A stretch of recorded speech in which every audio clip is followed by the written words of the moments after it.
My name's Ella Minker, I'm 21 and I've got an eating disorder.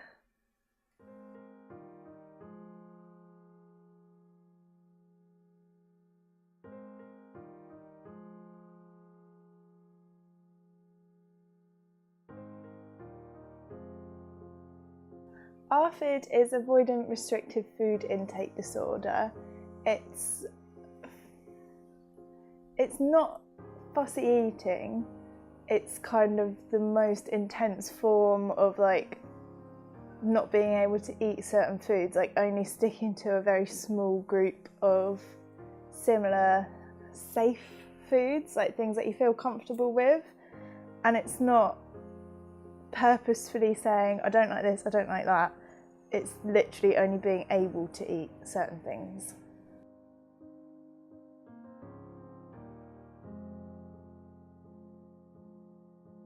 So I'm incredibly sensitive to different textures. I would only eat when I was younger plain rice, plain pasta, raw carrots and green beans, and that was it. They had to be cooked in a certain way.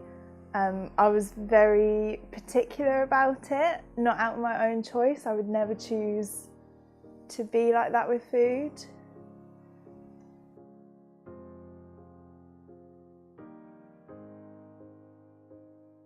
I literally can't remember a time when I didn't have it. I know when I was a baby, I stopped feeding completely. So I think that's where it stemmed from. And then growing up, I would get really, really anxious about any social occasion that would involve food, be that a party, every single lunchtime in the school day. Just it took over my entire life and I can't remember not having it. It's always been there.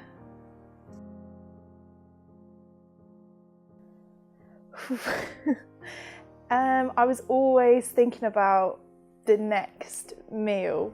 Who's going to be there? Are they going to look at my plate and think, what a weirdo?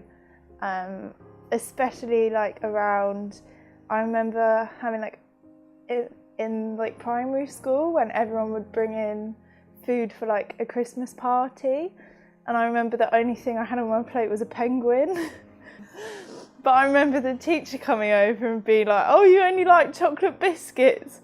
And I wanted the ground to swallow me up. I just thought, this is horrendous. Now everyone's looking at me. And also health problems, obviously. I wasn't getting all the vitamins and all that good stuff that you need. So I was always really weak, I was always really tired. So it controlled my life in a social way, but it also kept me from being a healthy kid.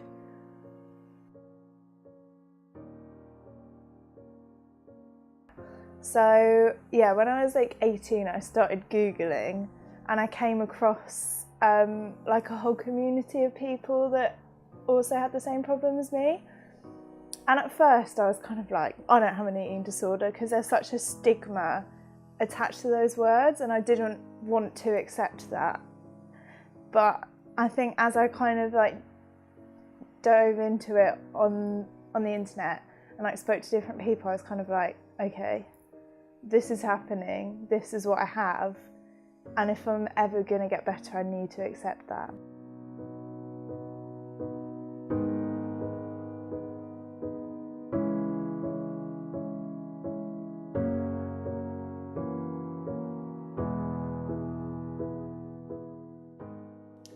I was at a breaking point.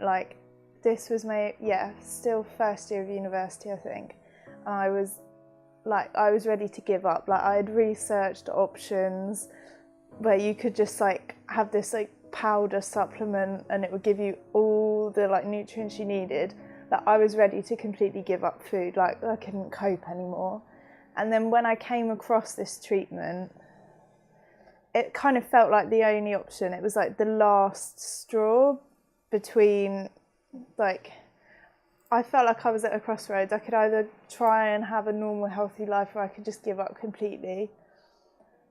So I'm normally quite sceptical of things like that. If you'd said to me, oh, you're going to get hypnotised, I would have been okay, sure, that's going to work.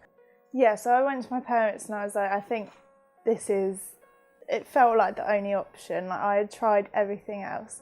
So that was what we did. And I think normally I would have been sceptical, but I wanted it to work so much. And I was so nervous about it, like so scared that if it didn't work, then like that was it. Like it was gonna control me for the rest of my life.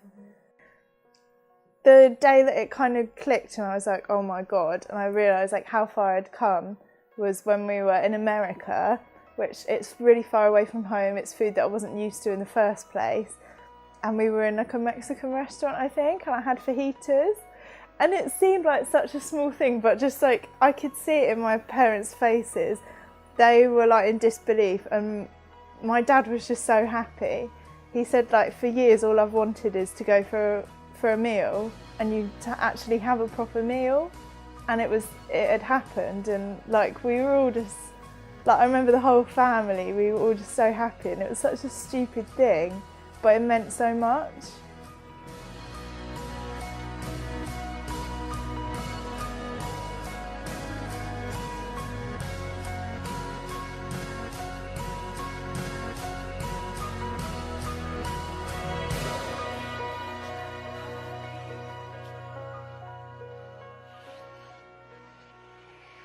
And that's how my life was affected by my eating disorder.